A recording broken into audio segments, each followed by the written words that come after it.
Queridos amigos, estamos aqui para mais uma aula, e aliás, a última aula do nosso curso de preparação para a segunda fase da OAB em Direito Penal, aqui do Legal e Educacional. Sou Rodrigo Capobianco.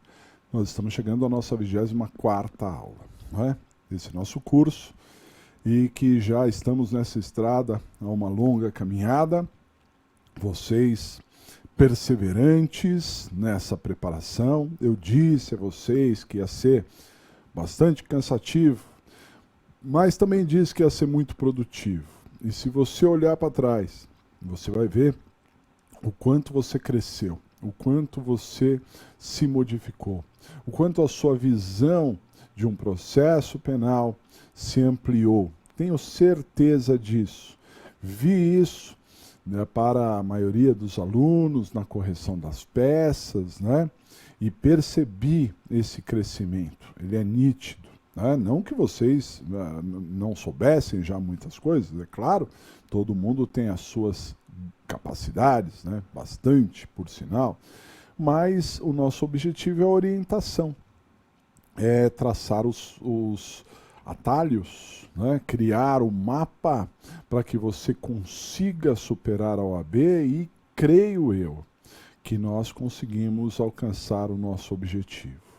Nessa reta final, nesse momento especial que nós estamos passando, às vésperas da prova, eu quero com vocês analisar alguns detalhes, aparar algumas arestas, verificar o processo, a preparação como um todo, para que você, acima de tudo, vá para a prova da OAB seguro, se conhecendo, sabendo o que você pode fazer, sabendo onde você quer chegar, sabendo que você pode chegar. E com isso, mesmo com as suas eventuais dificuldades, mesmo com as suas eventuais deficiências, todos nós as temos, né? Temos em vários níveis, mas nós podemos mesmo assim superar os obstáculos, né? Ninguém aqui nasceu perfeito, ninguém é perfeito. Durante a nossa vida advocatícia vamos ter falhas, nós vamos sempre, em algumas situações a gente vai olhar e vai falar assim, pô, eu podia ter feito melhor.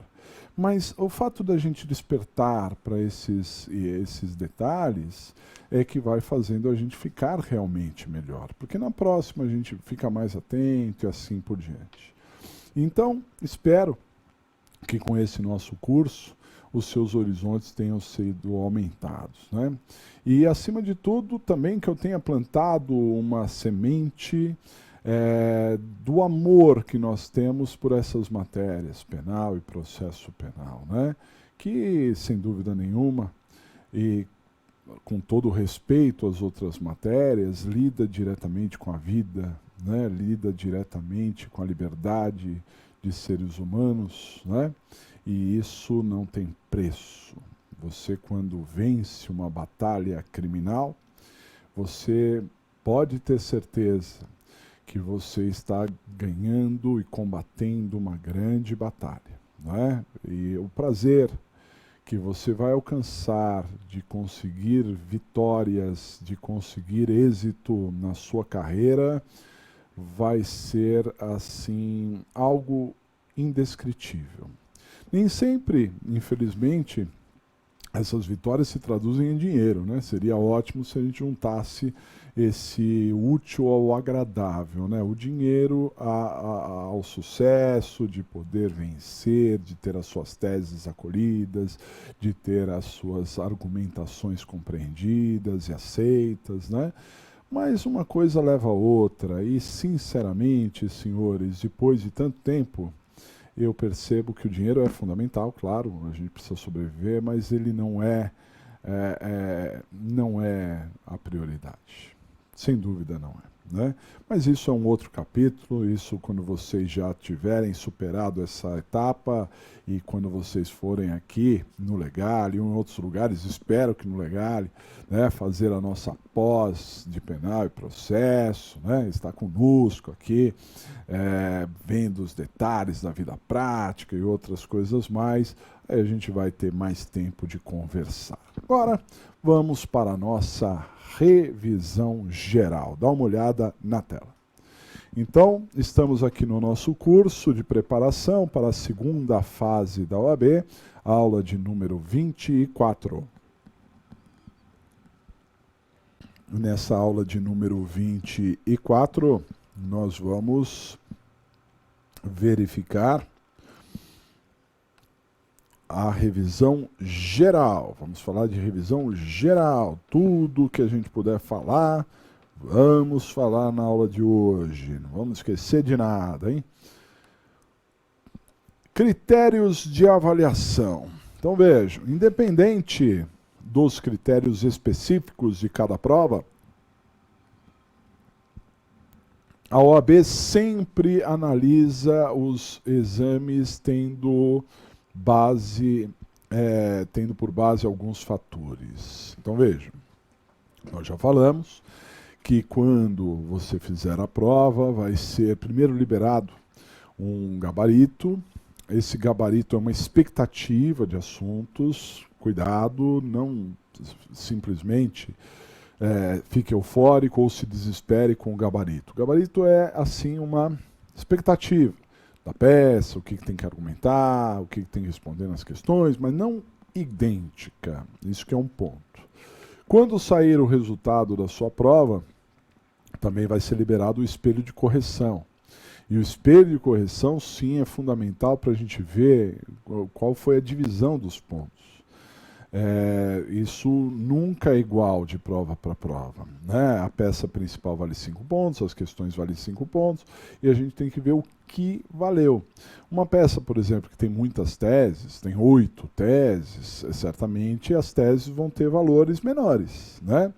E uma peça que tenha 3 teses, essas 3 teses terão um peso maior, né? Além disso, tem outros detalhes, a data da peça, a competência, etc., etc., que vai fazer a composição dos pontos. Mas independente desse espelho de correção, que é divulgado prova a prova e tem variações, alguns critérios sempre, sem exceção, são avaliados. E nós falamos isso no primeiro dia de aula e nós estamos revendo agora. Por quê? Porque o nosso objetivo era fortalecê-los nesses pontos, né? E ainda, agora que estamos às vésperas da prova, o nosso objetivo é fazer com que você vá para a prova atento a esses detalhes, porque certamente esses detalhes valerão ponto, ok? Toma cuidado com isso. Vamos lá aos critérios de avaliação.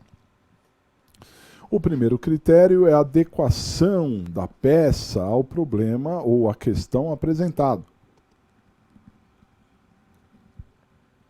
Fazer a peça certa, tanto na peça principal quanto nas questões. Muitas das questões falam de peças, né? Muitas questões falam de peças, em que você vai ter que dizer qual é a peça, para onde manda, o que argumenta, qual é o artigo.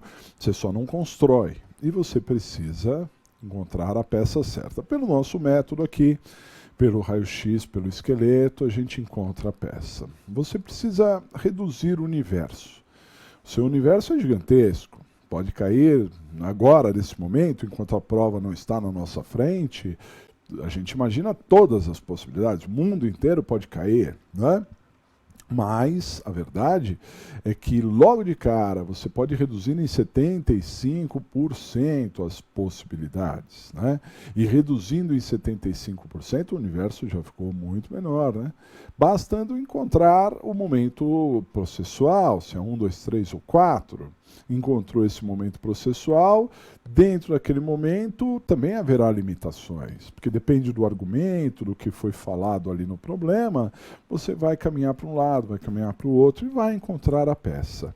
A peça, para você encontrar, você não pode ser afoito, você não pode ser precipitado, né? Acima de tudo, o que você tem que ser é muito organizado e eliminando. Vai eliminando aqui, eliminando ali, vai eliminando que certamente você encontrará a peça e pontuação, claro, né? E aprovação, está no caminho da aprovação. Segundo item, dá uma olhadinha. O segundo item é o raciocínio jurídico. O raciocínio jurídico é sempre um objetivo nosso, né? Por quê? Porque você não pode fazer a prova como um leigo faria. Veja, o direito penal ele é acessível à população de uma maneira geral. Os noticiários, o dia a dia, faz com que as pessoas saibam que o crime é hediondo, que tem a prisão preventiva, que cabe fiança, que não cabe fiança. Tudo isso são assuntos corriqueiros. Assuntos que as pessoas sabem, mas as pessoas não sabem explicar por que aquele crime é hediondo, não sabem explicar por que prescreveu, né? E essa explicação é que é o raciocínio jurídico. Então você preste atenção no que eu estou dizendo. Na prova, não adianta dizer que seu cliente é inocente. Você precisa explicar por que ele é inocente. Pense nisso, né? Poxa, eu estou argumentando esse ponto aqui, eu preciso explicar por quê, né? Por que ele é inocente? Ele é inocente por isso, por aquilo, tal. Então, esse é o ponto. Esse é o ponto principal, né? De desenvolver o seu raciocínio, de conseguir não falar um juridiquês, esse não é o objetivo, nunca foi, né? De falar palavras rebuscadas, num direito, numa advocacia clássica, antiga. Isso era imponente, diria eu maravilhoso. Que mundo, né? Um mundo clássico. Mas hoje o mundo não é clássico mais, infelizmente, na minha ótica, né? O mundo se tornou muito prático, as pessoas são muito mais objetivas, elas não têm tempo a perder e acabam perdendo muito tempo, né? Não tem tempo a perder e, paradoxalmente, perdem tempo pra caramba em um monte de bobeira, ao invés de se deter em assuntos importantes, né? Então eu vejo isso, né, no dia a dia, em que às vezes a gente fica vendo vídeo que não tem nada a ver, tá na rede social, que, pô, sempre as mesmas coisas, nada de novo, e um livro que é bom pra gente, né, pegar ali uma essência, pensar sobre o assunto, às vezes a gente não tem tempo. Não sei, precisa rever esse tipo de coisa. Mas a verdade é que hoje em dia na advocacia, realmente, se você começar a falar rebuscado, o juiz não vai entender nada do que você está falando, ele não vai ter paciência com a sua peça e pronto, você já era. Você tem que ser objetivo, direto, as peças são curtas, mas isso não significa que você não tenha que ser uma pessoa técnica. Extremamente técnico. A prova é uma prova técnica. A prova é para advogado, não é para qualquer um, né? Então você tem que explicar os itens, tem que explicar, não se esqueça, explicar as suas teses, ok? Muito bem. Próximo item, dá uma olhada. É a fundamentação e a sua consistência, fundamentação e a sua consistência. Então tudo, absolutamente tudo que você vai falar tem que ter fundamentação, tem que ter uma base. Às vezes a base é a doutrina, às vezes a base é a jurisprudência. Mas você não tem acesso na prova à doutrina e à jurisprudência, salvo a jurisprudência consagrada nas súmulas. Então, a sua fundamentação vai ser na lei, na lei, busque sempre artigos de lei para fundamentar aquilo que você está argumentando, aquilo que você está pedindo, então sempre busque artigos de lei. E súmulas. Súmulas também são bases fundamentais, né? E que vão cair na prova, inevitavelmente vão cair, né? Vale ponto, tá, pessoal? Então, por exemplo, se você for falar que tem uma atenuante da confissão, né? Vamos imaginar um caso em que o réu confessou. E tem a atenuante da confissão. Essa atenuante pesa a favor do réu. Você tem que pedir a atenuante para o juiz considerar essa atenuante, correto? Muito bem. Se você pedir a atenuante da confissão, você vai receber ponto. Mas se você pedir a atenuante da confissão com base no artigo 65, inciso 3º, a linha e tal, aí você vai ter um ponto a mais. Porque é a fundamentação. Se você mostrar que ocorreu uma legítima defesa, tá ótimo, você vai ter ponto. Mas se você mencionar que a legítima defesa está prevista no artigo 25 do Código Penal, o ponto vai ser maior. Se cair erro de tipo, como cai de vez em quando, e você explicou que é o erro de tipo, se você fundamentar no artigo 20, ok. Se cair a prescrição e você pedir a extinção da punibilidade com base no artigo 107, inciso 4º, ok. Então, tudo isso pode não parecer, mas é 0,1 aqui, é meio ponto ali, e isso tudo vai ou aproximando ou afastando o aluno, o candidato da sua aprovação. Ou vai ficando mais próximo, porque vai fundamentando, vai ganhando ponto, ali vai rodando, ponto, ponto, ponto, ou está chegando lá. Ou se você esqueceu disso, se você negligenciou, se você não se aplicou aí em fundamentar aquilo que você está argumentando, você está se afastando. Cuidado! Não tenha preguiça. Procure na lei, onde está, mencione. É melhor, sem dúvida nenhuma, pecar por excesso do que pecar pela falta. É muito melhor você fundamentar em mais de um artigo, ou talvez um artigo que não seja o adequado, porque a chance é que você coloque no artigo adequado também, né? Tá ali, você falou várias coisas, uma delas pode ser a certa, do que não colocar nada.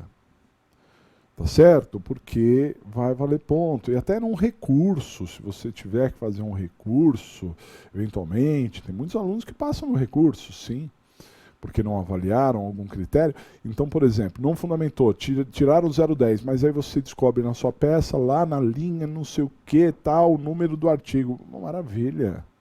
Você vai conseguir a pontuação. Isso é ótimo, tá? Fundamentação. Fundamentação e consistência. Às vezes a gente perde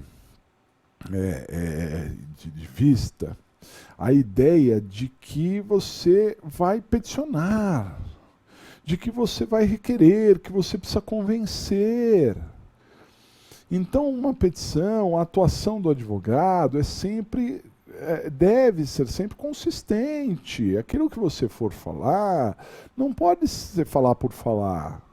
Às vezes eu tenho a nítida impressão que as pessoas argumentam coisas que nem elas acreditam. Fala assim, nem esse cara está acreditando no que ele está falando, não é? Dá para perceber isso às vezes, não é? E você acha que o juiz não vai perceber essa insegurança, essa falta de consistência? E aí, trazendo aqui para o exame da OAB, você acha que o examinador não vai perceber, que você nem está... Então, fale com segurança, vá a fundo, preencha com força, algo que tenha peso, a sua palavra precisa ter peso, não é? Pense nisso, tudo que você for fazer, de ponta a ponta na prova, tem que ter consistência, ok? Próximo item, dá uma olhadinha. O próximo item é a capacidade de interpretação e de exposição.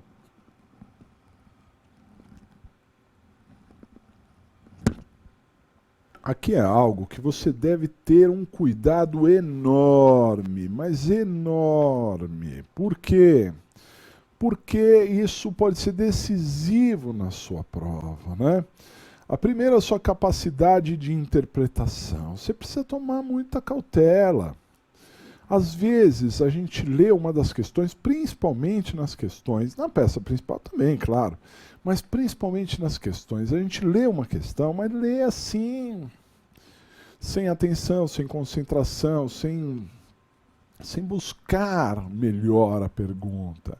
E às vezes a gente até acha que entendeu, mas não entendeu. Acha que entendeu, mas não entendeu.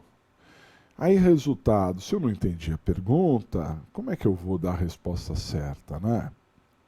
Por isso que eu digo para vocês, e trago alerta, para responder as questões demora.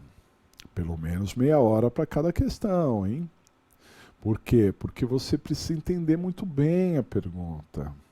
E se você não entendeu a pergunta, você tem que ir ao artigo de lei, buscar, tentar encontrar qual é o assunto principal, buscar melhor o assunto, se envolver com o assunto, ver as variantes do assunto, para voltar na pergunta. E aí, a sua capacidade de interpretar aumentou, sem dúvida nenhuma. Ok? Então tem que interpretar bem. O nosso famosíssimo raio-x é uma forma de interpretação, claro, porque ele tira do problema, tanto na peça principal quanto nas questões, ele tira do problema alguns itens fundamentais, alguns itens bons ali, alguns itens certos, né? E que às vezes estão perdidos no meio do problema, tá certo? Então, se você fizer um bom raio-x, anotar, for organizado, se organizar ao desenvolver a sua peça, colocando no papel, não deixa perdidas as coisas, não, as soltas, o argumento. Isso daqui eu nem vou anotar, professor, isso daqui eu entendi. Eu tenho certeza que você entendeu, mas são tantas coisas que aquilo pode se perder ali no meio. Então põe no papel, anote. Faça ali as anotações, porque isso vai te ajudar depois a visualizar as coisas, né? Você precisa ter a capacidade de interpretar e a capacidade de expor. Aqui é uma cautela, um cuidado na hora de escrever. Será que a pessoa que vai ler vai entender o que você está falando? Sempre questione isso. Tente ser o mais claro possível. Tente enrolar o menos possível. Tá certo? Porque não é ficar enrolando. É seu objetivo direto. Hoje em dia tem tantas teses, não dá nem tempo de você ficar enrolando. Hoje em dia, só para narrar os fatos, você copia o problema, quase não dá espaço. Então não tem o que enrolar. Não é para enrolar, é para expor. Expor de uma forma clara, de uma forma objetiva, porque isso, sem dúvida nenhuma, vai pesar decisivamente na sua prova. Ok? Próximo item, dá uma olhadinha. É a correção gramatical. Correção gramatical. Essa correção gramatical é um alerta também para que você evite problemas na prova. Não precisa falar um português escorreito, perfeito, mas tem que tomar cuidado com algumas coisas. Começa o parágrafo dando espaço da margem, né, para diferenciar o início de um parágrafo e outras linhas normais. Respeite as margens. Pense na pontuação. Quando é uma vírgula, quando é um ponto, quando vai para outra linha, quando não vai. Eventualmente você pode até errar, não tem problema. Mas o importante é pensar nisso. E não simplesmente ir falando. Né? Concordância. Cuidado com a grafia das palavras, né? Então, ortografia, você precisa saber direito como escreve. Se você tem dúvida sobre uma palavra, não escreva essa palavra. Use outra palavra. Vai, busca um sinônimo, muda o sentido da frase, mas cuidado, porque se o examinador pegar você com erros crassos, né, de língua portuguesa, você vai ter sérias dificuldades em passar na prova. Então é melhor fazer uma prova simples, sem rebuscar, sem falar palavras difíceis que você não tenha convicção acerca da grafia, do que simplesmente errar, né? Isso pode gerar grandes problemas para você. E por fim, também fiquem atentos a esse item, olha só, que é a técnica profissional. Você precisa estar atento em todos os momentos à técnica profissional. Pense que naquele momento você é um técnico. E o quanto mais caprichado você for, né, quanto mais capricho você tiver, a chance de você ser aprovado será imensamente maior, né? Então lembre-se, capricho não faz mal a ninguém. Faça a sua petição bonitinha, dando os espaços, né, condizentes, né, tem uma letra agradável. Pense na peça com os detalhes técnicos que dela não podem faltar. Durante as aulas todas nós falamos dos itens, isso não pode faltar, aquilo não pode faltar. Se eventualmente você ainda tiver dúvida acerca de algum item, vá na oficina de processo penal que está disponível para você, veja pontualmente lá sobre uma peça ou outra, um item ou outro ali, né? Mas, enfim, faça uma bela prova. Para você fazer uma bela peça, você não precisa de muita coisa, né? Você precisa de organização, né, de limpeza. Sua peça tem que ser limpa, o mais limpo possível, porque isso vai impressionar o examinador. O examinador, quando ele pegar para corrigir, ele vai ter muito mais boa vontade com as peças que estão tecnicamente em ordem, numa formatação boa, com os itens que não podem faltar, isso tudo. Veja, no espelho de correção nem vai aparecer lá que vale tantos pontos, mas isso vai fazer com que, naquele momento de dúvida, o examinador, entre dar um ponto ou outro, ele olha e fala assim, esse daqui, olha, ele não alcançou a nota, mas ele fez tudo direitinho. Deixa eu dar um ponto aqui para ele. Isso acontece, viu?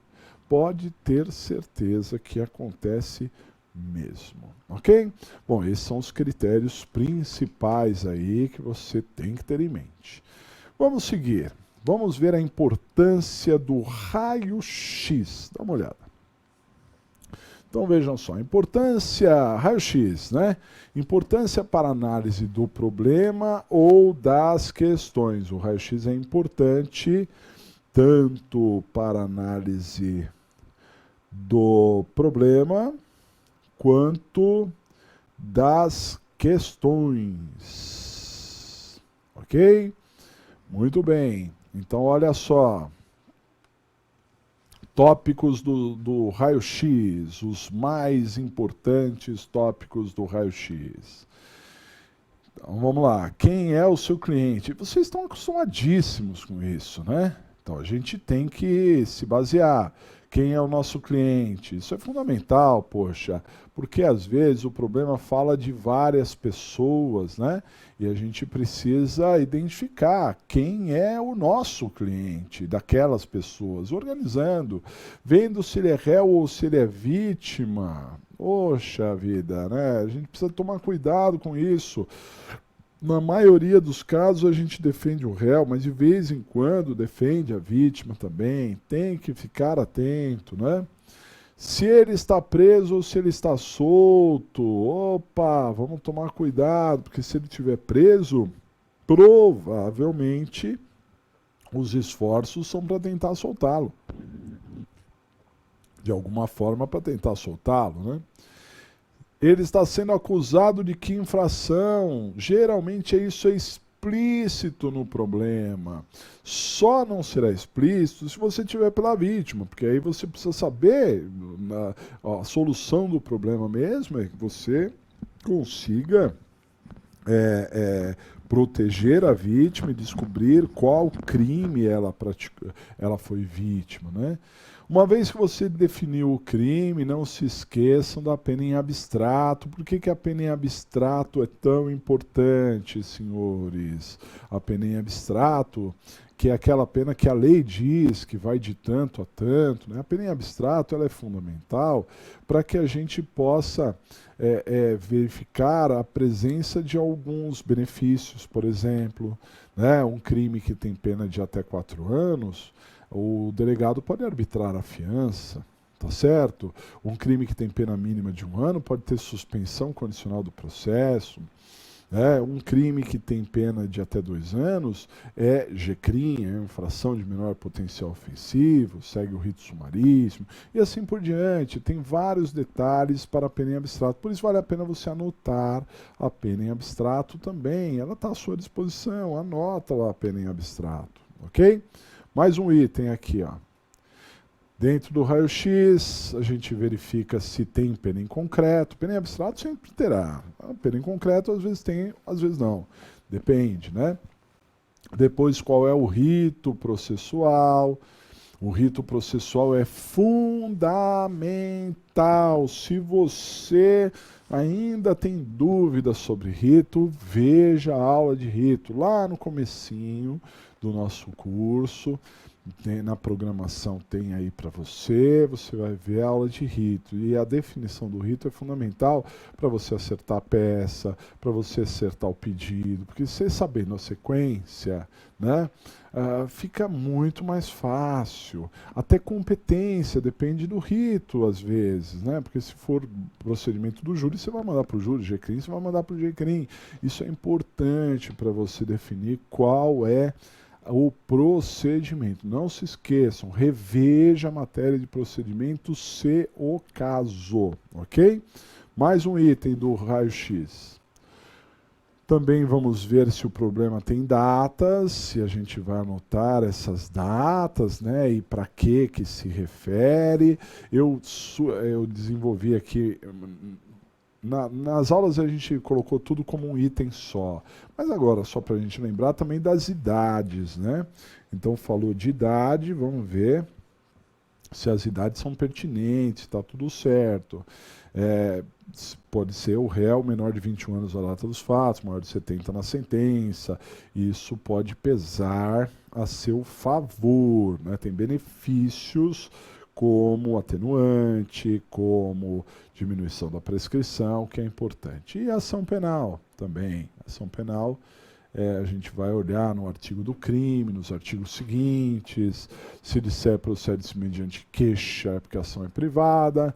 Se disser procede-se mediante representação ou mediante requisição, é que a ação é pública, condicionada à requisição, condicionada à representação, e se não falar nada, ela será de ação pública incondicionada, que é a maioria dos casos. Mas é importante, né, para a gente ver se quem entrou com a ação, quem poderia, vários fatores. Perfeito, muito bem. Não se esqueçam do raio-x. O raio-x é um grande companheiro seu. O raio-x, quando a gente criou esse método, eu sempre achei muito importante o raio-x como sendo uma entrevista com o cliente, para a gente tomar pé do que está acontecendo, e por isso a gente criou isso no método. Mas com o decorrer dos anos, eu comecei a perceber que o raio-x ele tem uma importância que vai além disso, tá, pessoal? Não é apenas uma forma de você se organizar e entender o que está acontecendo. O raio-x é um grande companheiro seu no momento mais difícil da sua prova, que é o começo. Na vida, começar algo é sempre muito difícil. Sempre. Nossa, sair da inércia, né? Até um carro, quando você, eu não sei se vocês já passaram por isso, mas eu já empurrei carro, alguém que precisava de um empurrãozinho lá, faltou gasolina, ou precisava pegar o carro no tranco, sei lá, eu já empurrei carro. Então, para você tirar o carro do lugar, aquele peso danado, vem outras pessoas, mas depois que ele começa a andar, vai ficando mais fácil, não é? Então, se você aprendeu a andar de bicicleta foi difícil, assim como você aprender a andar foi difícil, assim como o primeiro dia de aula é sempre muito estranho, assim como o primeiro dia do trabalho, qualquer trabalho que você já começou é um dia meio estranho, você não sabe quem são as pessoas que você vai encontrar, o que pode acontecer. Então, tudo é muito, para começar é difícil, depois aí vai, né? Então o raio-x é o seu grande companheiro nessa hora, em que muitas vezes você está nervoso, muitas vezes você está inseguro, e aí de repente você fica parado, travado, né? De repente você trava, acontece isso. E dentro desse travamento, você acaba perdendo muito tempo. O raio-x faz com que você não perca tempo nenhum. O raio-x ele fala para você, ó, vamos trabalhar. E aí você arregaça as mangas, mesmo sem entender o problema. Pode ser que você não tenha entendido o problema. Mas o raio-x ele tem pontos objetivos que faz com que você comece a se sintonizar com o assunto, interpretá-lo, se harmonizar, né? Ter ali essa ligação, fazendo anotações, quem é o cliente, quem é a real vítima, procura lá qual é o artigo e não sei o quê. São 5 minutos decisivos ali para que você comece. E quando você menos perceber, aqueles fantasmas, aquelas dúvidas, aqueles medos já se foram. Você está desenvolvendo, você está caminhando. Olha que coisa linda. Você pegou o patins e você achou que ia cair e de repente você não caiu. E você está andando. Nossa, né? Que maravilha isso. Então aqui na prova é a mesma coisa. Usem do raio-x, não se esqueçam disso. Lembre-se, não só na peça, como nas questões, né? O raio-x é um grande companheiro seu. Aproveite dele, aproveite o rascunho para fazer as anotações, ele vai te ajudar bastante. Mas ele não resolve, é claro. O que resolve é o esqueleto. O esqueleto realmente dá tudo. O esqueleto vai te direcionar a peça, a competência, a tese e a estrutura da peça. Como fazer? É só você lembrar, passo a passo, que o esqueleto vai te complementar muito, ok? Então vamos à análise do esqueleto. Dá uma olhadinha. O esqueleto é a solução do problema ou da questão, né? Não só do problema quanto da questão. O esqueleto, conforme a gente salientou, ele te dá a peça, ele te dá a competência, as teses, né? E a estrutura. O esqueleto, ele te ajuda muito, né? A construção do esqueleto, ela é dividida em algumas etapas aqui. Nós sempre começamos, e sigam rigorosamente isso, hein? Sigam rigorosamente isso, que aí você não terá problemas lá na frente. Primeiro, você vai para o momento processual. Identifique qual é o momento processual. Depois, você descubra qual é a peça. Né? Pelo momento processual, você vai descobrir qual é a peça. Na sequência, descobriu a peça? Não é tese ainda, é competência. Para quem que você vai mandar a peça? E depois você aí sim vai buscar as teses. Aí vai buscar as teses. Encontrou as teses, aí você vai pensar em construir a peça e pensar numa estrutura que a peça tem. E aí você vai fazer o esqueleto. Montou. aí você começa a passar a limpo. Então, a prova, você não deve fazer toda a peça e depois passar a limpo. Seria ótimo se houvesse tempo para isso. Mas se você fizer um bom esqueleto, bem detalhadozinho, cheio dos itens que não podem faltar, depois você vai fazer a peça com tranquilidade. Porque você vai pegando o esqueleto, aquilo que não falta, e vai fazendo a construção ali da peça com muita tranquilidade, né? Muito bem. Então vamos analisar esses itens a itens, né? Primeiro pelo momento processual. Dá uma olhada. Esqueleto, momento processual. Todos os processos criminais, todos os processos criminais, sem exceção, eles passam por momentos importantes. Quais que são os momentos importantes, né? A saber, nós temos o momento 1, que é antes do recebimento da denúncia ou queixa. O momento 2, que é após o recebimento da denúncia ou queixa e antes da sentença. O momento 3, que é após a sentença e antes do trânsito em julgado. O momento 4, que é após o trânsito em julgado. Senhores, não se esqueçam disso. Vocês estão habituados, mas aqui eu quero chamar a atenção. Vocês fazem isso com tanta tranquilidade que vocês às vezes podem baixar a guarda e não precisar fazer. Não preciso fazer, eu já sei onde está. Faça, mesmo sabendo, porque você precisa ter a certeza, você precisa ter a convicção. Como é que você faz isso? Pega o problema e faz uma linha do tempo com as suas palavras, isso tudo no rascunho. Faz uma linha e transforma aquele problema em algo linear. Ou seja, os acontecimentos se sucedendo. Põe a linha e diz assim: primeiro aconteceu isso, depois aconteceu aquilo, depois o juiz recebeu, depois teve audiência, depois teve... Vai escrevendo tudo o que se passou. Vai chegar um ponto final na sua história. Vai chegar o momento atual, o momento em que você se encontra. E aí você vai se perguntar, esse momento atual, esse momento contemporâneo, ele é antes do recebimento da denúncia ou queixa? É após o recebimento da denúncia ou queixa antes da sentença? É após a sentença antes do trânsito em julgado? É após o trânsito em julgado? Veja. Com isso você vai eliminar 75%. Vai sobrar vão sobrar poucas peças para você, poucas peças, né? E aí você está no caminho da aprovação. Veja, o primeiro item não é tese, não vai se preocupando com tese, encontra a peça.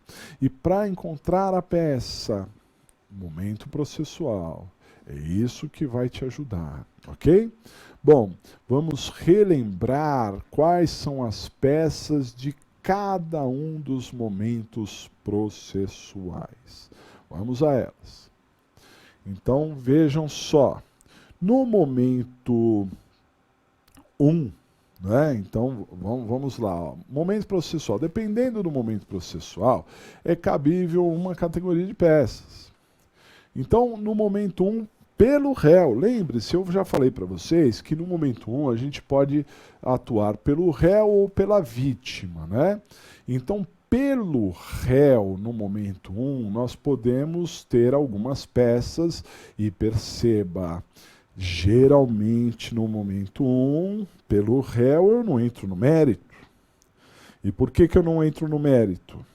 Porque eu não tenho acusação. No momento 1 eu não tenho acusação. Se eu não tenho acusação, não tenho defesa. É uma consequência lógica, né? Então, geralmente no momento 1, pelo réu, nós vamos discutir a liberdade. Liberdade, isso pode realmente cair para vocês, liberdade. E aí nós temos várias peças de liberdade, falamos isso bastante, né? Relaxamento, quando é que nós teremos o relaxamento? Quando a prisão for ilegal. Se a prisão for ilegal, ela tem que ser relaxada. Por exemplo, se o réu foi preso em flagrante, mas ele não estava em estado de flagrância, ok? Depois, às vezes a prisão que num primeiro momento era legal, num segundo momento se torna ilegal. A prisão que era legal se torna ilegal, não é? Pelo excesso de prazo, por exemplo, e aí seria um caso de relaxamento. Lembre-se, os senhores, que no relaxamento não se analisa nem o crime, nem o criminoso, e sim a prisão. Depois, nós temos a liberdade provisória. Liberdade provisória aí mudou tudo, porque na liberdade provisória nós temos um benefício. E a liberdade provisória só é concedida para quem merece.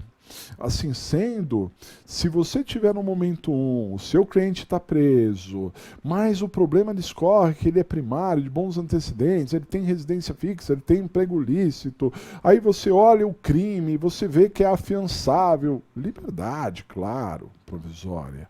Então a liberdade provisória, ela analisa o crime, sim, ela analisa o criminoso e verifica que tanto aquele crime quanto aquele criminoso merecem que o réu acompanhe o processo em liberdade. É um benefício, né? Quando não estiverem presentes os requisitos da prisão preventiva, será concedida a liberdade provisória, né? É muito possível cair relaxamento junto com liberdade provisória, hein? Pode ser numa peça única? Sim. E, professor, mas como é que eu faço isso? Simples, né? Fulano de tal, já qualificado nos autos, o seu advogado vem requerer o relaxamento nos termos do artigo tal ou a liberdade provisória nos termos do artigo tal. Pelos fatos e fundamentos a seguir dispostos. Aí você vai narrar os fatos e depois vai dizer o relaxamento é necessário porque a prisão é legal, por isso, por aquilo. Caso não seja esse o entendimento de Vossa Excelência, que conceda a liberdade provisória, que tal, né? Se relaxar não vai ter liberdade, já relaxou.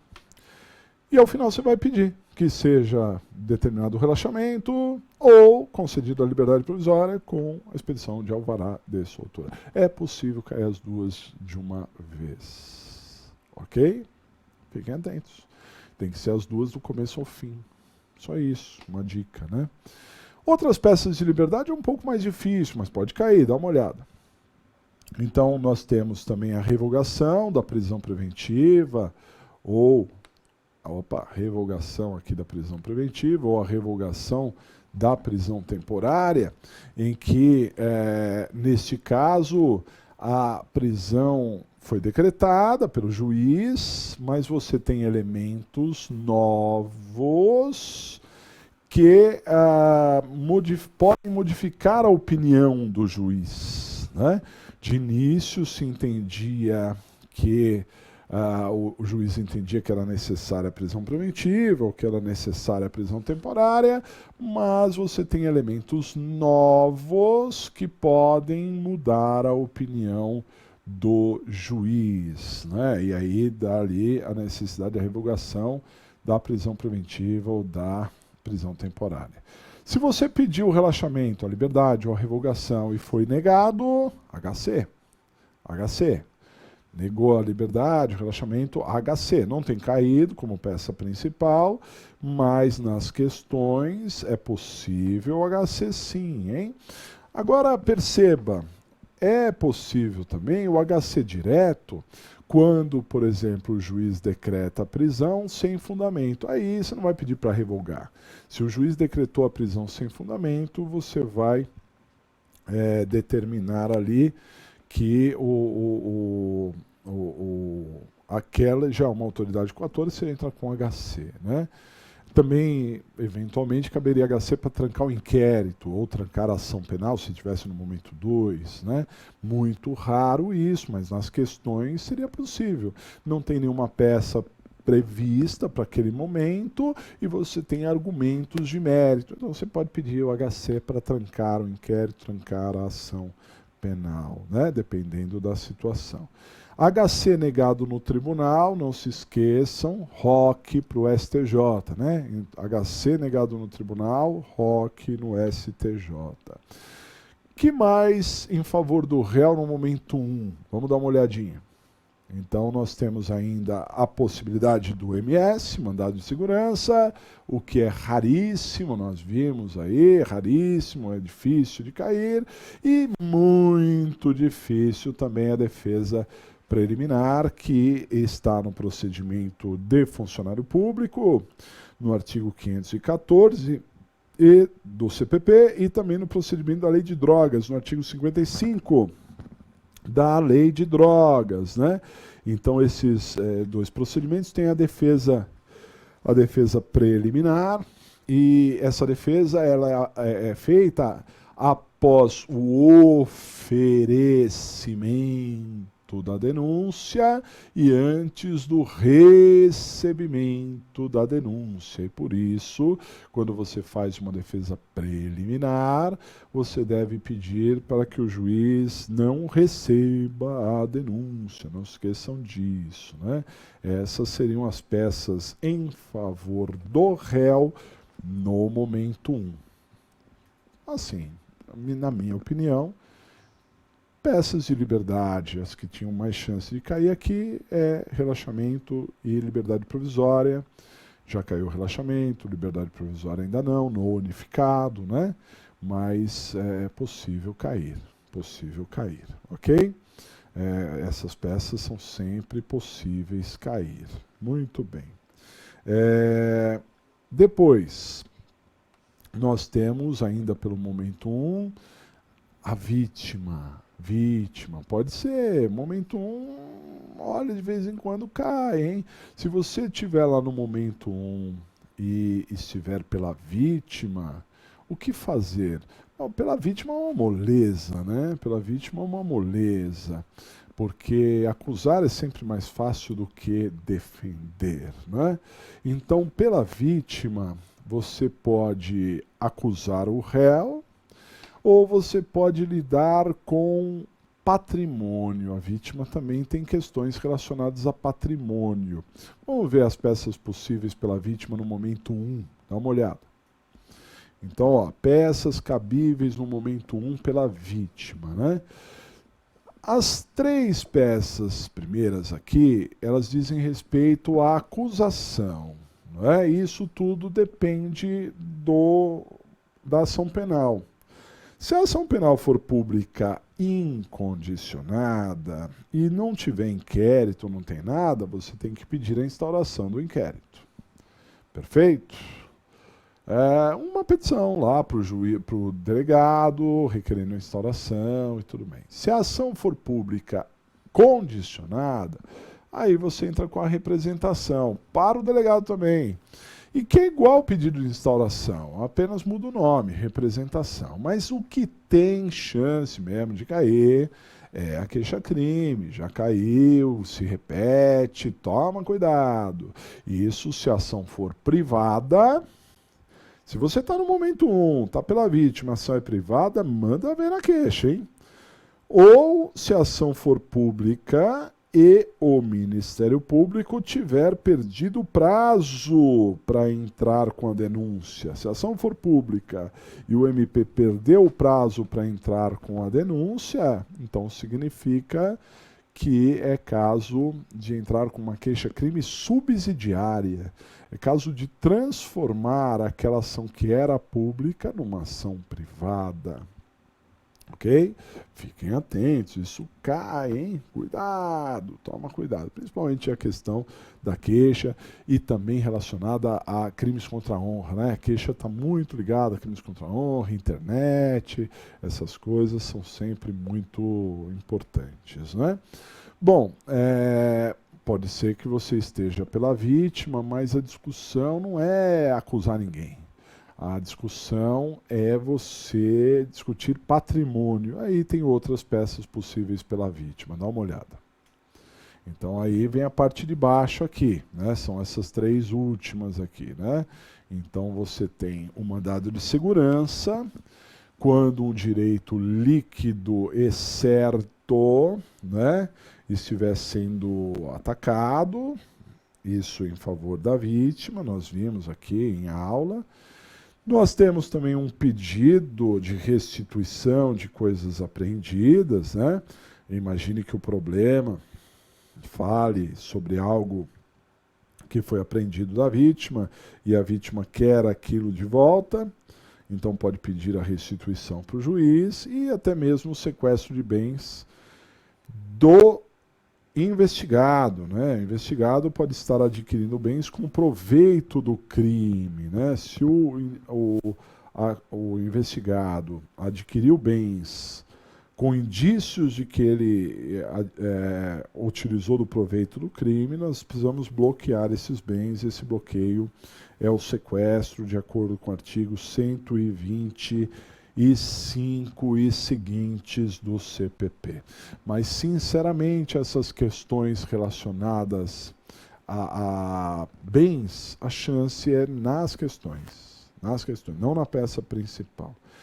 Resumo da ópera, queixa-crime é o que pode cair. Né? Então, do momento 1, unindo a questão do réu e da vítima, as grandes peças, que são as primeiras que você vai olhar, é liberdade, relaxamento, liberdade provisória e queixa-crime. Isso que você tem que ficar mais atento, essas, sem dúvida, no momento 1, dá uma olhada que a chance maior são dessas, sem dúvida nenhuma.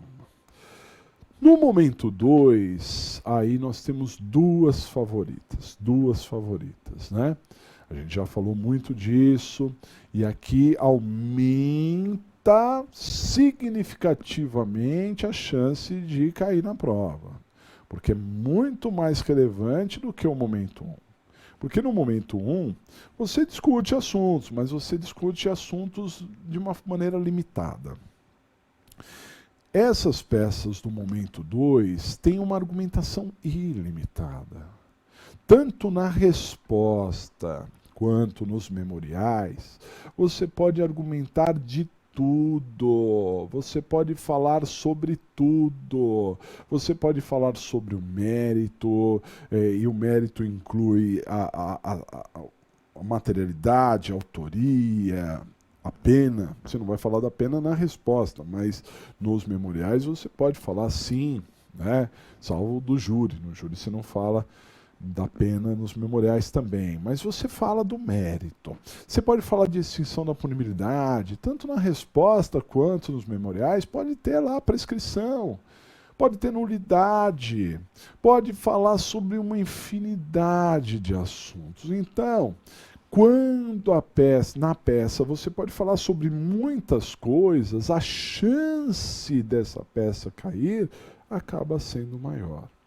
Eu, desde o começo das aulas, disse para vocês, se você encontrar que é momento 2, após o recebimento da denúncia antes da sentença, veja se é resposta ou se é memoriais. Olha bem, se é resposta ou se é memoriais, né?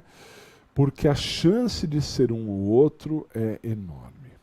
Para ser resposta, tem que ter citação e nada mais. Citação e nada mais. Né? Então tem que estar no momento 2, citou e não falou mais nada. Citou e não falou mais nada, a resposta. Muito bem. Para ser memoriais, nós estamos já no final do procedimento, né? Já teve a instrução, já teve a audiência de instrução, nós estamos à beira da sentença, estamos a um passo da sentença, né? Mas tudo que tinha para ser feito no processo já fez, só falta essa manifestação da defesa. Pronto, memoriais, né? E você pode falar sobre tudo. Chamei a atenção nas aulas aí para vocês da diferença de memoriais e memoriais do júri. Por quê? Porque os memoriais da vara criminal, eles antecedem a sentença. Então, que argumentos você vai utilizar? Pedir absolvição, em caso de condenação, a pena assim, assado, você vai discutir pena. Mas nos memoriais do júri, ele não antecede a sentença condenatória ou absolutória. Memoriais do júri antecedem a pronúncia, a impronúncia, a absolvição sumária e a desclassificação. E por isso, você, nos memoriais do júri, vai ter que discutir esses assuntos. Os assuntos que podem levar à impronúncia, os assuntos que podem levar à absolvição sumária, os assuntos que podem levar à desclassificação e até mesmo à pronúncia, tirando o qualificador, esses são assuntos para memoriais do júri. Não pena, pena não, porque não tem, seria um pedido impossível, né? Nesse momento não se fala de pena. Mas pode-se falar de nulidade, prescrição, aí sim, porque são questões de ordem pública, e as questões de ordem pública podem ser analisadas até de ofício, então daria para você pedir também, né? Resposta e memoriais. A propósito, na resposta, não se esqueça também de arrolar testemunhas, hein? Não se esqueça de arrolar testemunhas, isso vale ponto. A resposta é o momento de arrolar testemunhas, não os memoriais, resposta, né? Poderia ser outra peça? Nas questões até poderia, na peça principal não. Vamos ver as peças do momento 2, dá uma olhadinha. Então, olha só. Peças cabíveis no momento 2, né? Aqui a gente tem que grifar, porque não pode esquecer da resposta e dos memoriais. Então, primeiro você começa com resposta e memoriais, não se esqueçam disso, né? Exceções, professor. Exceções não cai, porque exceções é no prazo da resposta. Então, como você está no prazo das respostas, é claro que na prova você vai apresentar a resposta e não a exceção, né? Nesse sentido, ponto. Agora, nas questões, aí é diferente, né? As questões é diferente porque você pode ser perguntado de uma maneira bem objetiva e tem que apresentar ali a exceção de incompetência, de litispendência, de coisa julgada, esse tipo de coisa, né? É possível que você tenha que pedir. O HC é possível também. Na peça principal, duvido, mas nas questões também é possível, porque existe o HC para trancar a ação penal. O HC para trancar a ação penal se dá para você falar do mérito, sem que seja o momento da resposta, sem que seja o momento de memoriais. Porque se for o momento da resposta ou o momento de memoriais, você não vai entrar com HC, você vai entrar com a resposta ou com os memoriais. Agora, se não é nenhum momento da resposta, nem o momento dos memoriais, aí mudou tudo, né? Você não tem uma peça específica para entrar, e é claro que você vai entrar com o HC. Aí o HC, não tendo uma peça específica, você pode entrar com HC para trancar a ação penal. Sem dúvida nenhuma, né? Em suma, até aqui, memoriais, resposta e até um HC para trancar a ação, mas isso nas questões, né? De resto, as discussões seriam sobre bens, e aí o problema teria que falar sobre bens, ou sobre a liberdade. Alguns assuntos que eram do momento 1 sobre liberdade podem chegar ao momento 2 sobre liberdade, mas, sinceramente, na prova eu não vejo isso. Muito difícil, né? Mas se cair vai estar bem direcionado, você vai ver isso, vai estar chamando a sua atenção. Vamos ver, dá uma olhada. Então aqui ó, a gente encontra sobre bens, né? Sobre bens, a possibilidade do MS, a possibilidade da restituição de coisa apreendida, igual lá no momento 1, e a possibilidade de medidas assecuratórias, né? Não só o sequestro, porque no momento 1 só cabe o sequestro, mas, além do sequestro, o arresto e a hipoteca legal também, outras formas de medidas assecuratórias, de acordo com o artigo 125 e seguintes do CPP, né?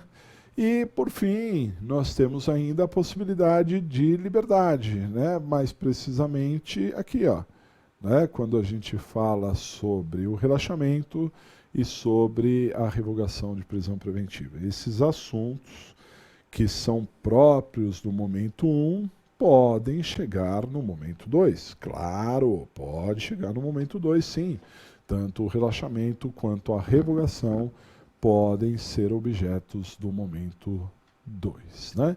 mas em suma, resposta em memoriais, a chance é maior. Compreendido até aqui? Muito bem. Agora vejam só.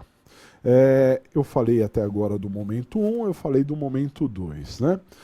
E o momento 3. O que nós encontramos no momento 3? O momento 3 é o momento de recurso. Aí no momento 3 nós temos a sentença, e essa sentença ainda não transitou em julgado, ok? E por isso nós vamos recorrer, né? E basta ver a natureza da decisão para a gente entrar com o recurso adequado. Tem uma infinidade de recursos, mas na prática são pouquíssimos os recursos que podem cair para vocês. E fora os recursos, como eu disse em aula precedente, ainda tem aquela vaga possibilidade de um pedido de progressão antecipada de uma execução provisória com base na súmula 716 do STF. Vamos ver os recursos e vamos ver também esse pedido de progressão. Dá uma olhada.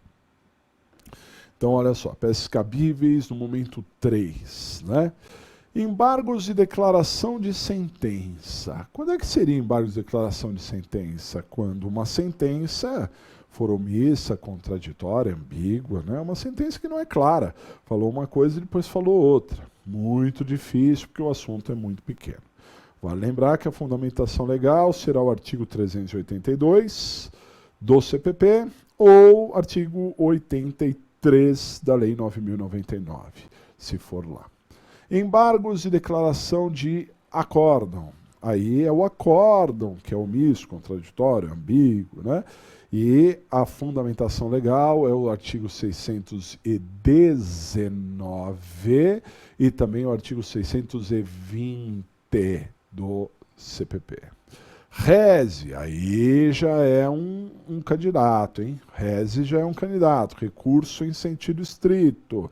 Recurso em sentido estrito, artigo 581, né? Decisões, despachos e sentenças, dos casos do artigo 581, chamando a atenção dos senhores para a pronúncia. Se aparecer lá que o réu foi pronunciado, é o recurso em sentido estrito, e não se esqueçam do juízo de retratação. Outro, e esse um dos grandes favoritos, a apelação. De acordo com o artigo 593, sentença condenatória ou sentença absolutória, seja da vara criminal, seja do tribunal do júri, apelação.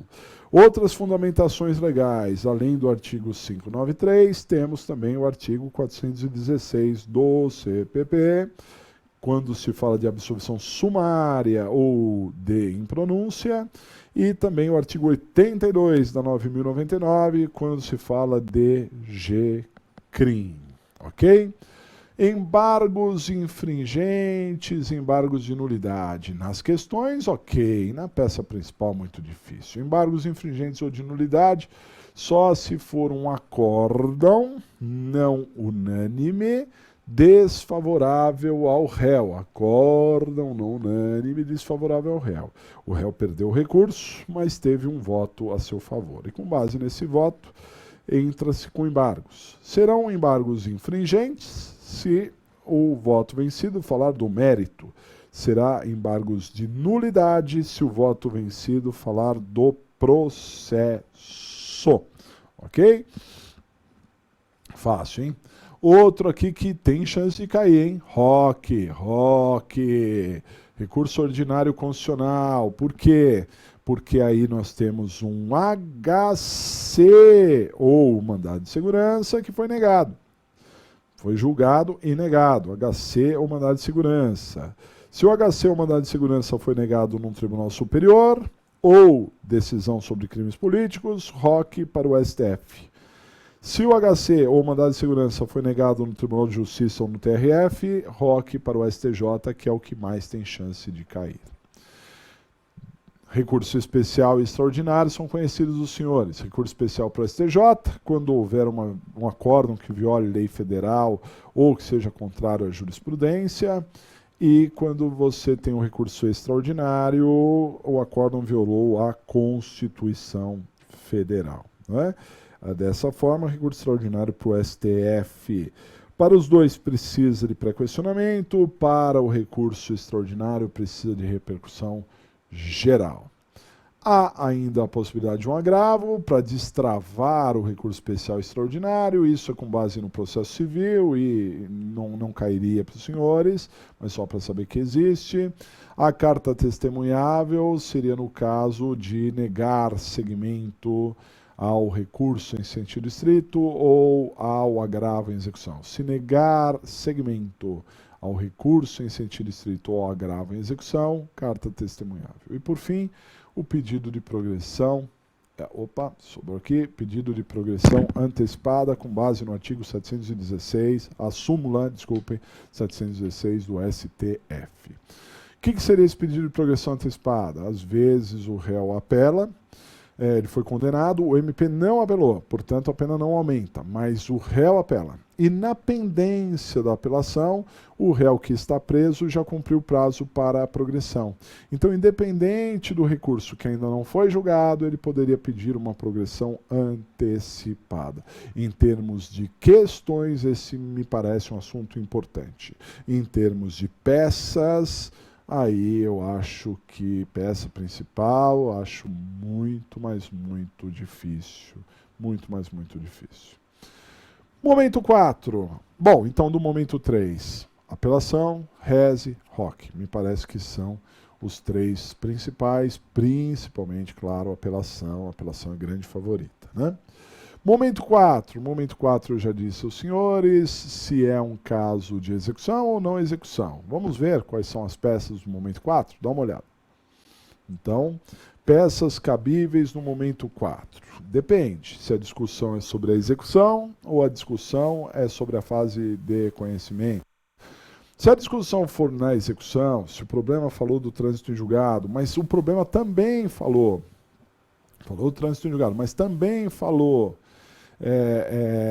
da execução, que ele está cumprindo pena, que a pena foi assim, que a pena foi assado. Então nós temos ali um pedido na execução ou um agravo em execução.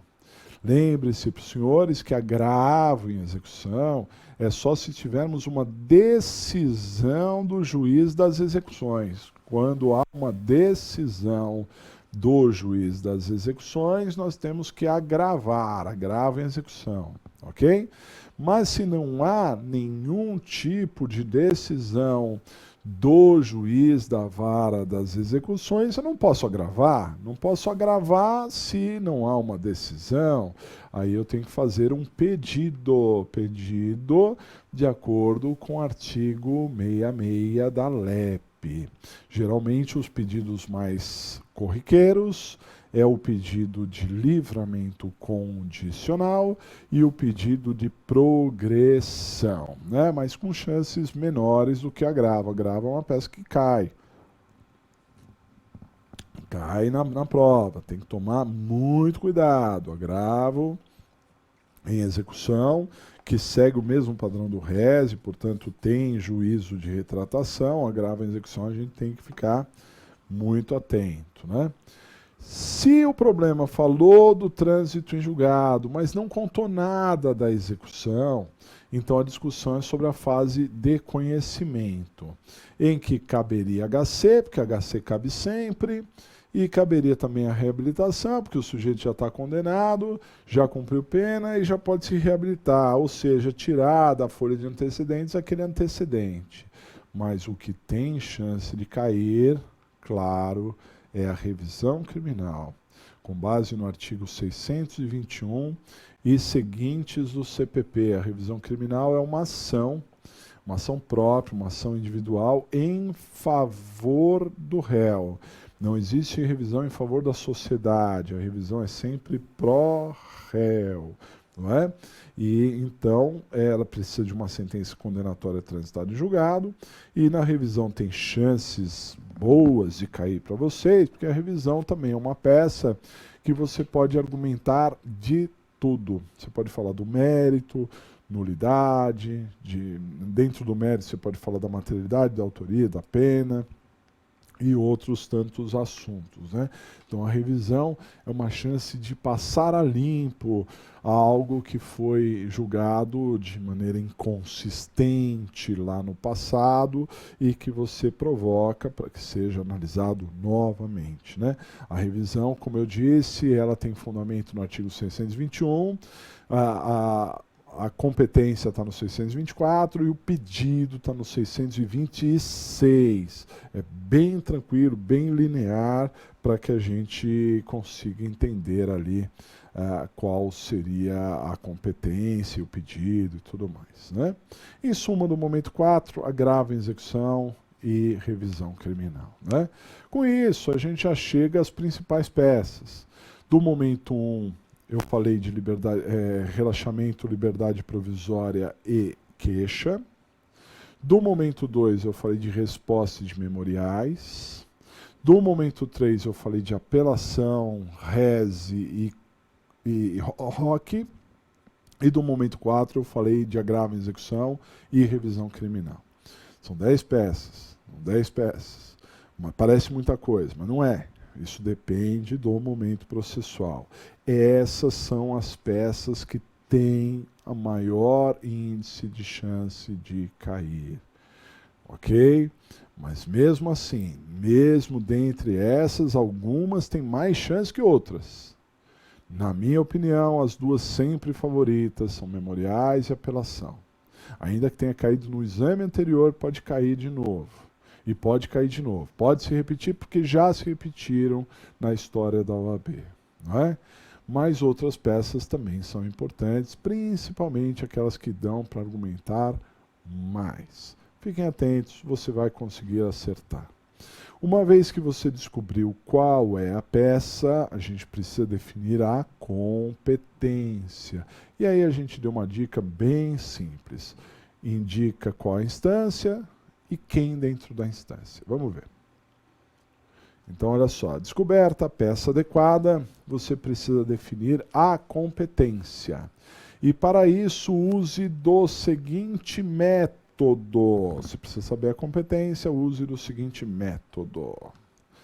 Verifique para qual instância você se manifestará. Se é para a primeira instância, para o juiz. Se é para a segunda instância, o tribunal, ou se é para a terceira instância ou instância especial, que são os tribunais superiores. Então veja, é simples, a maioria das peças vão para o juiz, claro, né? Por exemplo, dessas 10 peças que eu acabei de listar, liberdade provisória, relaxamento, queixa-crime, resposta, memoriais, interposição da apelação, interposição do rese, todas elas vão para a primeira instância. Na segunda instância, aí pode ser, claro, as peças que vão direto para os tribunais, como é o caso das razões de apelação, das razões do rese, o ROC, interposição do ROC é nos tribunais, as razões do agravo em execução, né? E o ingresso também da revisão criminal. Aí são nos tribunais, pode ser tanto na segunda instância quanto na terceira instância, né? Definida a instância, encontre o órgão adequado dentro daquela instância. Na primeira instância, por exemplo, tem vara do júri, deixa a vara criminal por último. Vara do júri para crimes dolosos contra a vida, vara do Juizado Especial Criminal, GCRIM, vara criminal federal, assuntos federais, vara de execuções criminais e vara criminal. Na segunda instância tem o TJ, mas deixa por último, vê se é TRF para assuntos federais, vê se é colégio recursal para infrações de menor potencial ofensivo. E na terceira instância, nós temos também, terceira instância ou instância especial, que seja, né? É o STF ou o STJ, né? Então, definir para qual instância e quem dentro daquela instância. Legal? Muito bem. Definida a peça e a competência, é o momento de se encontrar ou as teses. Veja, estrategicamente, nós colocamos a tese agora. Por quê? Porque a tese é aquilo que demanda uma maior atenção. Não é difícil, mas demanda uma maior atenção, você tem que ficar atento a determinados detalhes e preocupa muito, leva muito tempo, você perde muito tempo. E você não pode perder esse tempo todo no início. Você precisa estar ganhando o jogo para você se deter mais na tese. E você está ganhando o jogo, porque você já descobriu qual é a peça e para onde manda. Ainda que você fale besteira, você não vai fazer isso, mas ainda que você falasse besteiras no momento de falar da tese, ou das teses, ou esquecesse de algumas teses, você tem chances reais de passar na prova ainda. Porque outras tantas coisas você está acertando. Então se garanta com a peça, se garanta com a competência, e aí depois você vai para as teses e tente, assim, incansavelmente encontrar o maior número de teses possíveis. Como é que você encontra as teses? Através dos pontos discutíveis. E quais são os pontos discutíveis? As opiniões e os dados técnicos. Vamos rever, dá uma olhada. Definida a peça e a competência, é o momento de encontrar a ou as, bem mais possível, né, as teses, né? Então vejam só, as teses são encontradas nos pontos discutíveis, que são as opiniões e os dados técnicos. E lembrando, senhores, que são 5 as teses possíveis em favor da defesa e cumulativas em alguns casos. Já vamos falar das 5 teses, mas primeiro as opiniões e os dados técnicos. O que são opiniões? As opiniões são as opiniões são discutíveis. Por quê? Porque podem não refletir a realidade. Quando o promotor diz na denúncia que o fulano matou cicrano, não significa que realmente o fulano matou cicrano. É apenas a opinião do promotor. Quando o juiz condena o fulano por ter matado cicrano, é a opinião do juiz, mas isso não significa que é a realidade. Então essas opiniões, elas devem ser filtradas. Você vê o que o promotor falou, o que o MP, o que o juiz falou, o que a testemunha, o que o seu cliente falou, o que o perito falou, né? São opiniões ali. E dentro dessas várias opiniões, você confronta com os fatos, porque muitas vezes o problema conta os fatos, que são indiscutíveis. Os fatos não são modificados, os fatos são aqueles. Quando a OAB começa e diz assim, tal dia aconteceu assim, aconteceu mesmo. Para o promotor aquilo pode ser crime, para você pode não ser, né? Então aí você encontra as teses em cima das opiniões. Vai por mim. Além disso, os dados técnicos. Que dados técnicos? Às vezes a OAB se detém num elemento técnico, fala muito da competência, fala muito da sentença, fala muito da denúncia, fala muito da audiência, fala muito do interrogatório, fala muito da citação, fala muito do flagrante. Quando a OAB se detém, fala muito da interceptação telefônica, fala muito da busca e apreensão. Quando a OAB fala muito sobre um aspecto técnico, fique antenado, fique ligado, porque pode ser que nós tenhamos uma falha técnica. Falou muito de um elemento técnico e esse elemento técnico não foi, pode não ter sido, né, muito bem desenvolvido. Aí poderemos encontrar teses também, ok? Se policia, tenha perseverança, não tenha preguiça, mapeie tudo isso, porque a chance de você encontrar as teses é grande, ok? Quais são as 5 teses? As 5 teses são essas, olha só.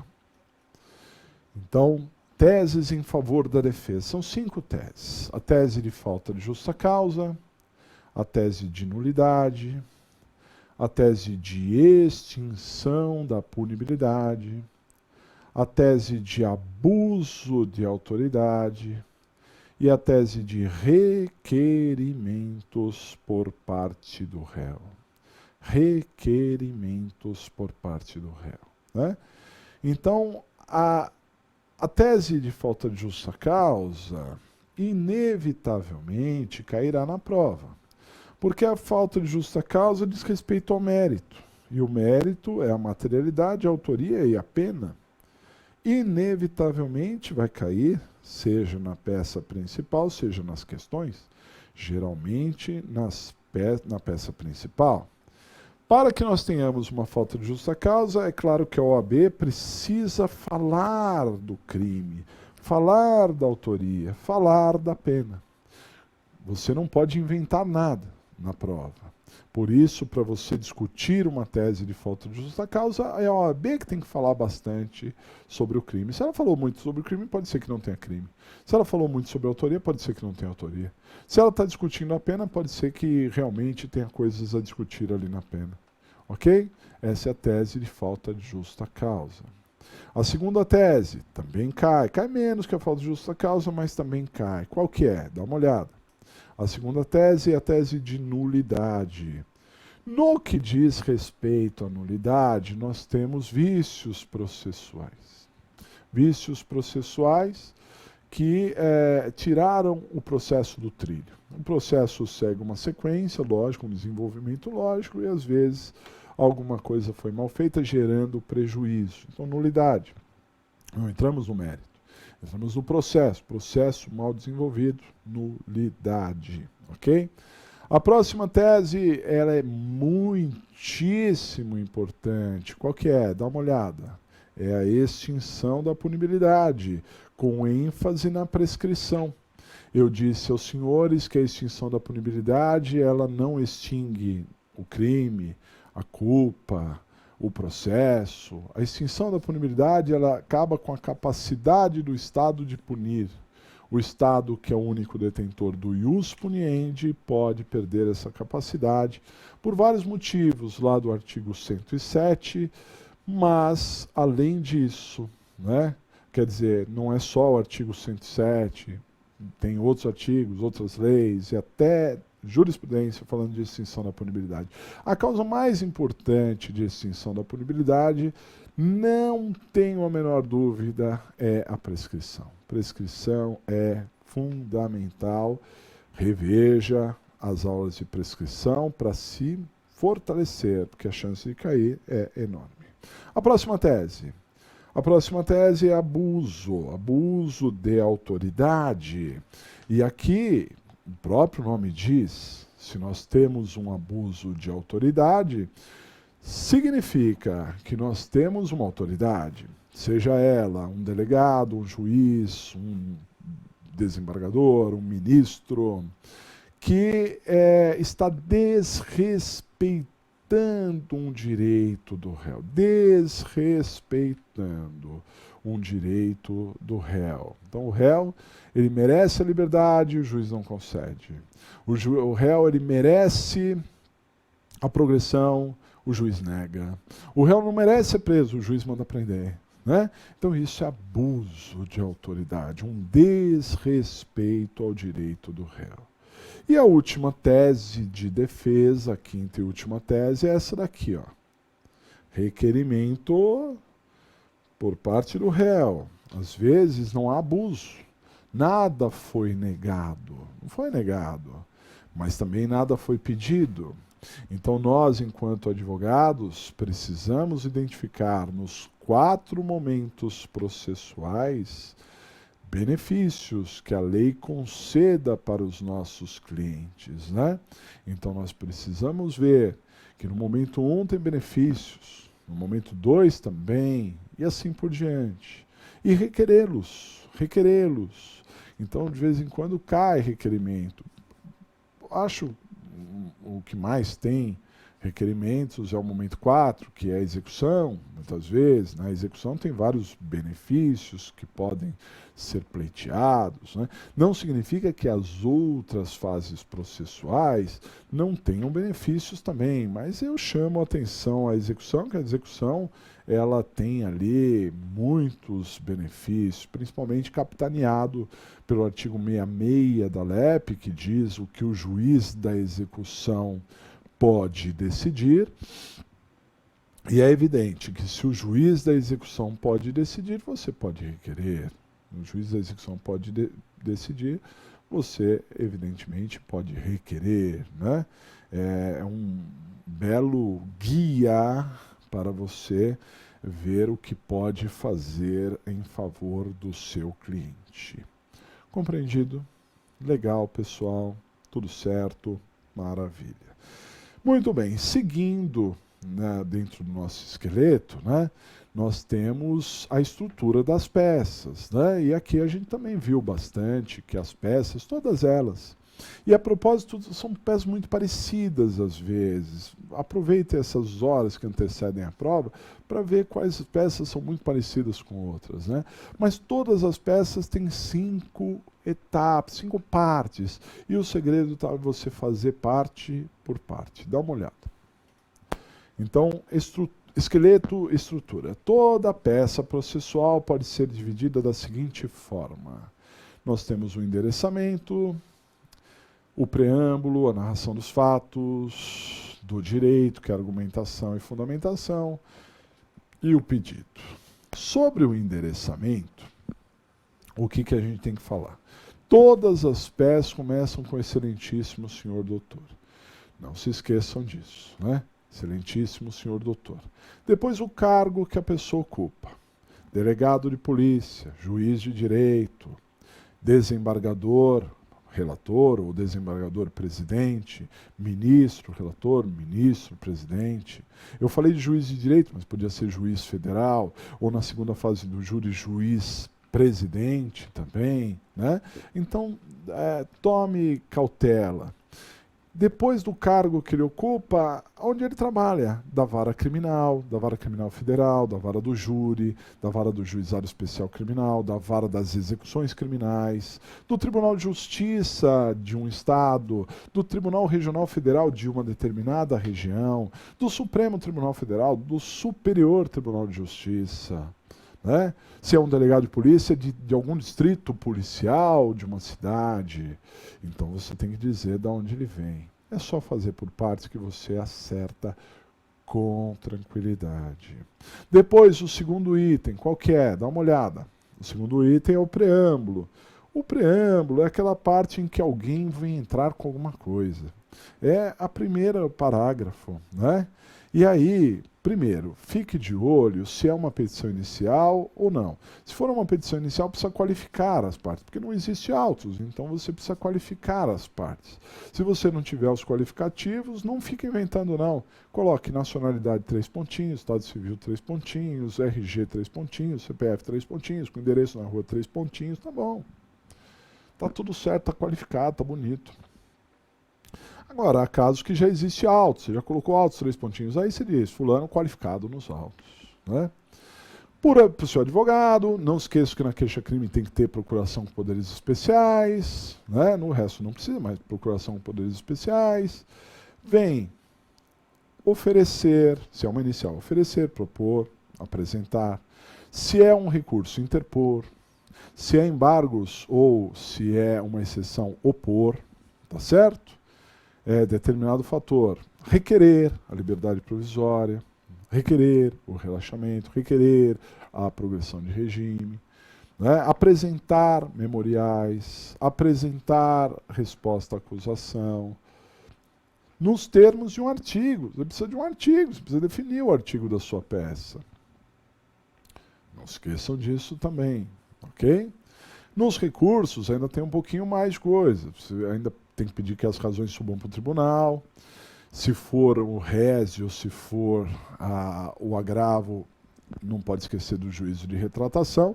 E tem as razões ainda. Nome das razões, as partes envolvidas e as saudações de praxe, né? Que é um pouquinho de detalhe a mais. Tudo isso faz parte do preâmbulo.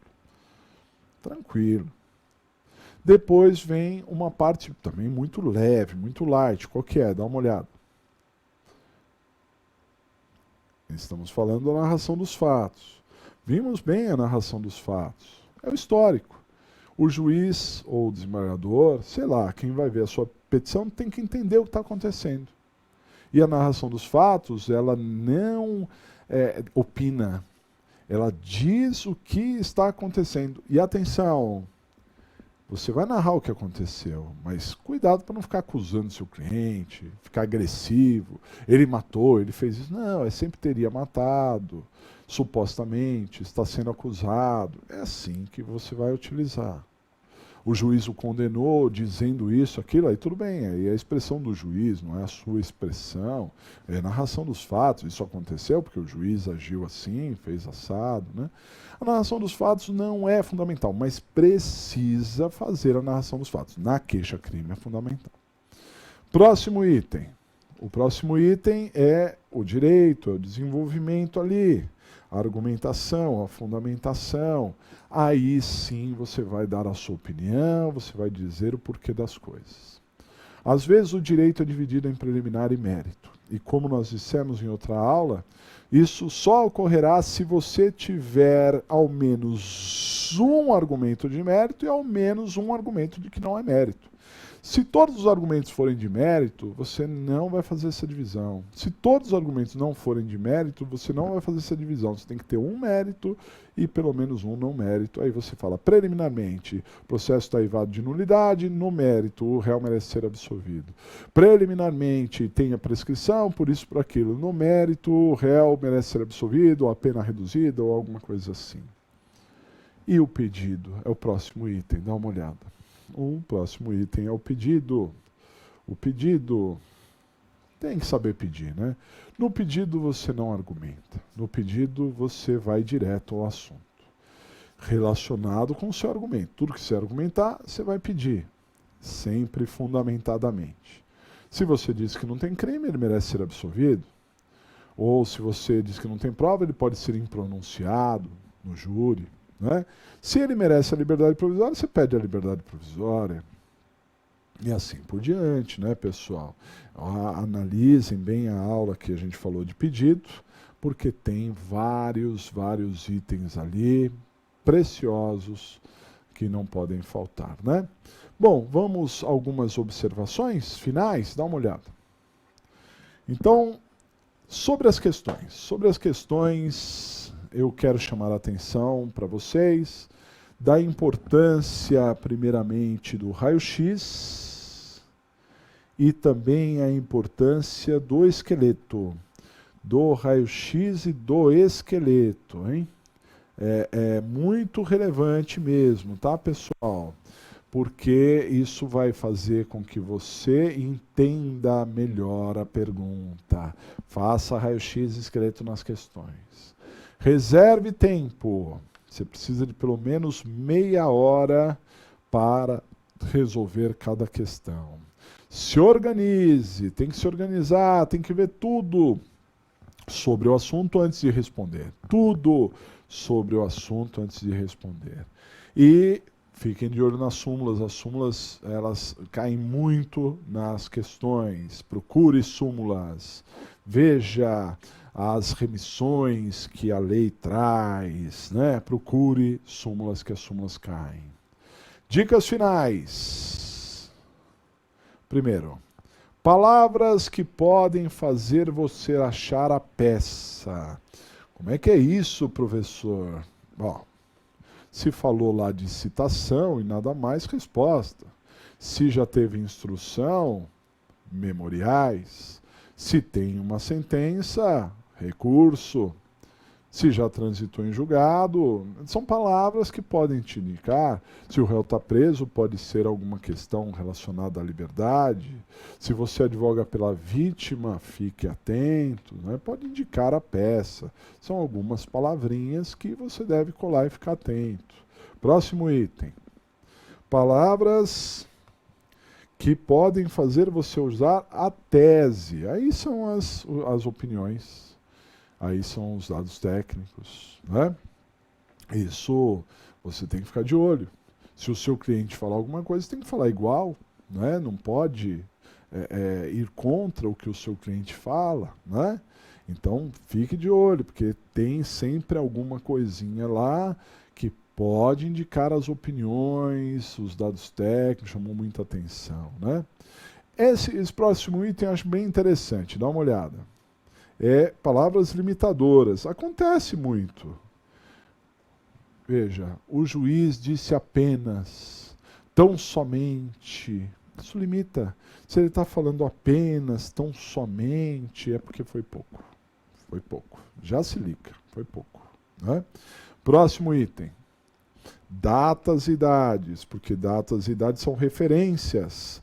Se organize, coloque tudo de forma organizada, porque senão você pode se perder. Então, os fatos ocorreram tal data, recebimento tal data, assim, vai colocando, né?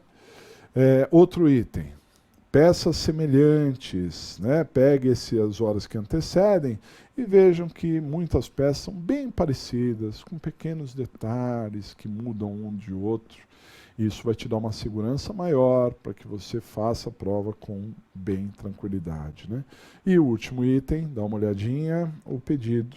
Sempre o que interessa primeiro, né? Se você tiver vários pedidos, pense, o que você quer mais? Eu quero mais isso. Bom, então aí peça isso. O que você quer mais para o que você quer menos. Sempre assim, ok?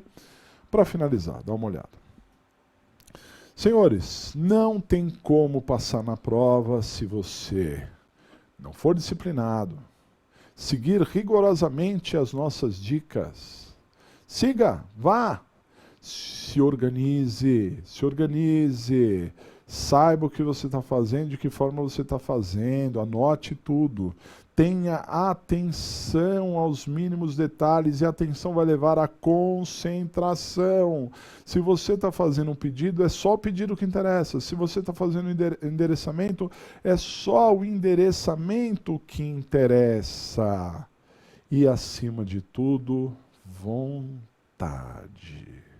Vontade de superar essa etapa. Mas espera aí, professor. Acho que todos nós que estamos aqui temos essa vontade. Será? Pense bem com você. Porque às vezes a gente se acostuma e tem medo do que está do outro lado da porta. Você tem uma porta para abrir e você tem um receio, parece que tem um bloqueio. Você fala assim, poxa, eu não entro nessa porta. Às vezes é porque você não quer entrar. Então pense nisso. Se conscientize que chegou a sua hora. Se conscientize que chegou o seu tempo. Chegou a hora de você dar mais um passo dentro da sua trajetória e deixar para trás essa história de preparação para a OAB. Agora são outros caminhos. Você vai ser e ter ali a carteira do seu lado. Mentalize isso e vá para a prova com essa vontade, com essa expectativa. Claro, você eventualmente pode se frustrar, pode ser que não seja o seu dia de sorte. Acontece. Pode ser que você não tenha toda a atenção do mundo. Pode ser que você esteja nervoso demais.